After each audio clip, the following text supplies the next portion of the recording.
I married a man who had a daughter, but Marcus and I disagreed about how his daughter should be educated. Our relationship became strained. Even my bond with his daughter suffered. Then something unexpected happened.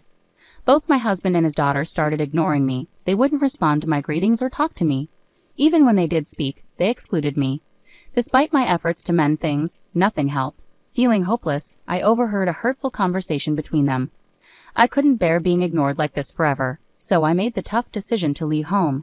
Later, something unbelievable happened involving my husband and his daughter. My name is Mary, and I'm 30 years old. I work at an ID company. I've been married to Marcus for 2 years. He's 9 years older than me. We met through a friend and hit it off because of Marcus's kind and caring personality. My daughter Anna is 14 years old. The three of us live together in a condo. Anna isn't my biological daughter. She's Marcus's daughter from his previous marriage. Marcus and his ex-wife divorced when Anna was young because they were both busy with work. After the divorce, Marcus's ex-wife gave up custody of Anna and disappeared. Before Marcus and I got married, he told me about his divorce and that he had a child. I was hesitant to get involved because of this, but I decided to meet Anna anyway. Anna appeared to be a modern girl, dressed in stylish clothes, and was very cute. Nice to meet you. I'm Anna. Thank you for always taking care of Dad. Anna greeted me cheerfully, sensing my nervousness. Nice to meet you too. I'm Mary, I replied. Likewise. I'm grateful to Marcus, Anna continued. Oh my gosh, don't be so nervous. I wanted to chat with you too, Anna, I said, trying to relax. Anna didn't seem to mind Marcus and me dating. In fact, she seemed somewhat happy about it. Being without a mom has always made me feel lonely. I know Dad's been doing his best for me, but Mary seems really nice and we get along well. So I'd be happy if you became my mom, Anna said. When I heard that, I felt a strong desire to be her mother. Eventually, Marcus proposed to me and I accepted. Initially, my parents were unsure about my marrying someone with a child. It's natural for parents to have concerns when their daughter is entering into a family where she's not the biological parent of the child. However, I worked hard to persuade them. I really want to build a family with Marcus and Anna, so I put in a lot of effort, I explained. My sincere feelings must have reached my parents because they eventually gave their approval for the marriage. That's how I ended up marrying Marcus against the odds. In the beginning of our marriage, things went smoothly. Anna even started calling me Mom, and Marcus was kind to me. But over time, things began to change. After dinner, Anna didn't bother to clean her plate and just relaxed on the living room sofa. Meanwhile, Marcus sat next to her, watching TV and drinking alcohol. Anna, please clean up your plate after eating, I reminded her. I've told you this before, haven't I? I thought I was stating a reasonable request, but Anna gave me a displeased look and stared at me seriously. It's such a hassle. Can't you just do it, Mom? No, you need to clean up after yourself. You're in middle school now, so you should start taking responsibility. Don't lecture me about every little thing. You're so annoying. Just because I asked Anna to do the dishes, she started showing a rebellious attitude towards me. I got annoyed and ended up scolding her sternly. What's with that attitude? I argued with Anna, but Marcus took her side. Hey, don't say mean things just because Anna is your stepdaughter. You should clean up after dinner yourself, Marcus said. I'm not scolding her because she's my stepdaughter. I'm saying it for her own good. Anna and Marcus left all the household chores to me. They didn't volunteer to help, and though they'd pitch in if asked, they complained about it. Even though I said we're a family and should work together, Marcus said, housework is women's work. You're being unfair to me even though I work too, Anna retorted. When I'm busy and chores get neglected, they always complain that I'm slacking off. On top of everything, Marcus and I disagreed about Anna's education. Anna, who is 14 years old and in 8th grade, is getting ready for high school entrance exams, but she spends a lot of time idle instead of studying. Anna always says, I don't need to study hard. I can get good grades without studying much. It's true that Anna is naturally smart, so she manages to do decently in school even with minimal studying. But without studying, passing exams, especially for the private high school she wants to attend, will be difficult. It's crucial for her future success that she develops good study habits. That's why I've been encouraging Anna to study more. But Anna just finds me annoying and tells me to shut up. She rebels against my advice. When I tried talking to Marcus about it, he didn't seem to listen. Anna will be fine. She's smart and reliable. Nagging her like that will only demotivate her, Marcus said. Don't say things like that. High school will be much tougher for her. If she's going to a private school, it's even more important for her to understand the importance of studying. Shut up. You're not her real mother, so don't act all high and mighty. Have you become more unpleasant since before we got married? We've argued a lot about Anna's education, and it's strained our relationship. Lately, Marcus has been spending more time away from home. He says it's because of work, but I wonder if he's avoiding me. My relationship with Anna has also gotten very tense. Her rebellious attitude makes me feel sad. I think about divorce sometimes, but I can't decide. I convinced my parents to support our marriage, so I worry they'll be disappointed if we divorce after just 2 years. Amidst these worries, something strange happened one morning. When I greeted Anna, something weird happened. Anna, good morning. Breakfast is ready, so go ahead and eat. Anna didn't respond and just went to the kitchen. I was puzzled by her behavior. Did she not hear me? I wondered, but it seemed different. No matter how much I tried to talk to her after that, Anna ignored me. Even when I said, "Have a good day," as she left for school, or "Welcome back," when she came home, she acted as if I didn't exist at all. Confused and worried, I turned to Marcus as soon as he came home from work. "Hey Marcus, I need to talk to you about something concerning Anna." But to my surprise, Marcus didn't respond to me either. Marcus? Wait, why aren't you answering me? I tried desperately to talk to him even through dinner, but both Marcus and Anna stayed silent, retreating to their rooms without saying a word. From that point on, they completely ignored me. No matter how hard I tried to engage with them, they wouldn't acknowledge me. Even when I tried to join their conversations, they acted as though I wasn't there.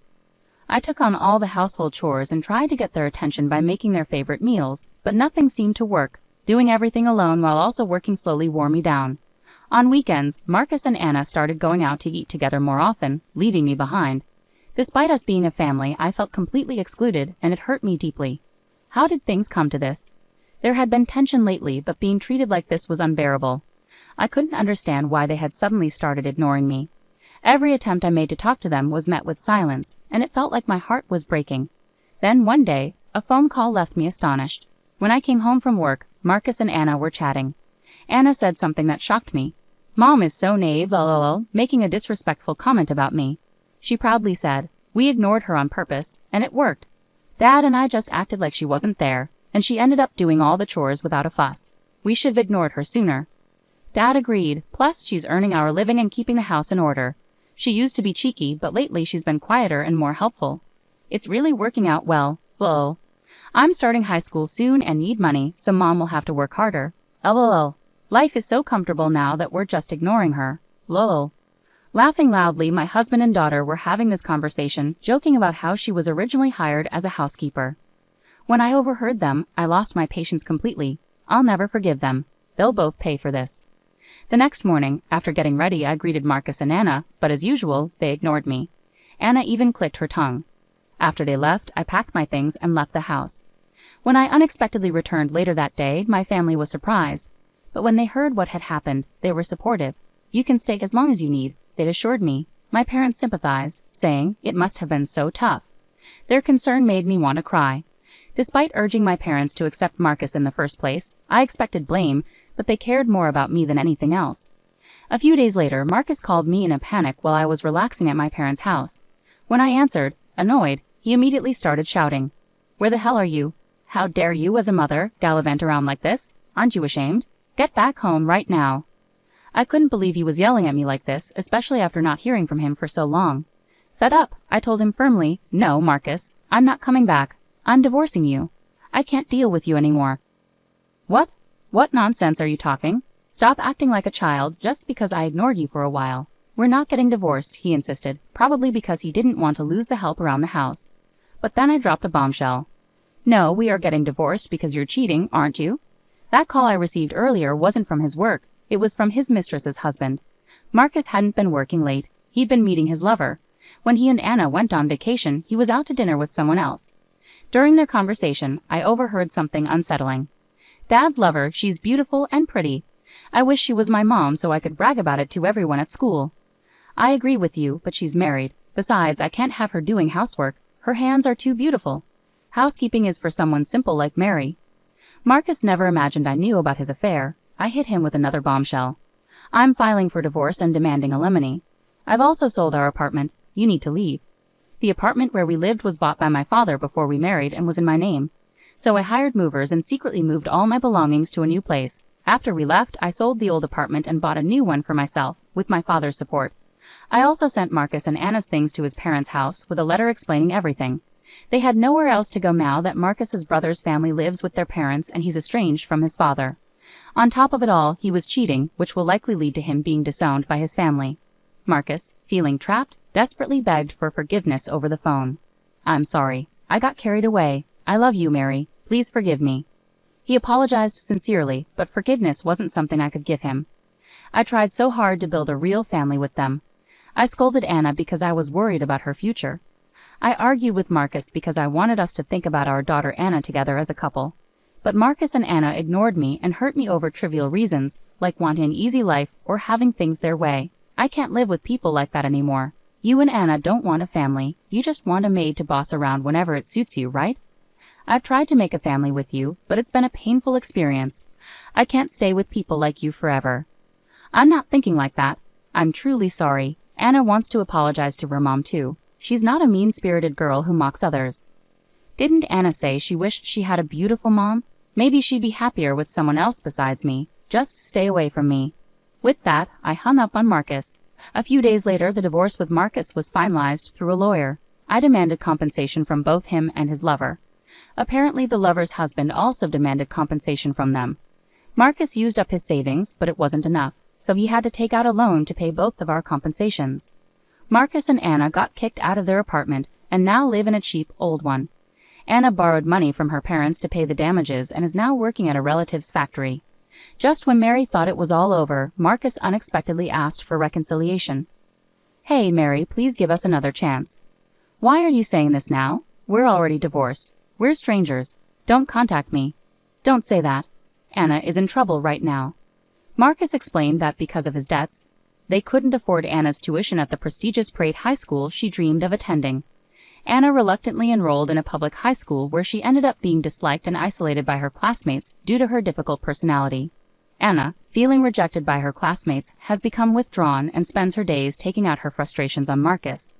On top of that, no one is doing the housework, and the apartment is getting dirtier and smelling bad.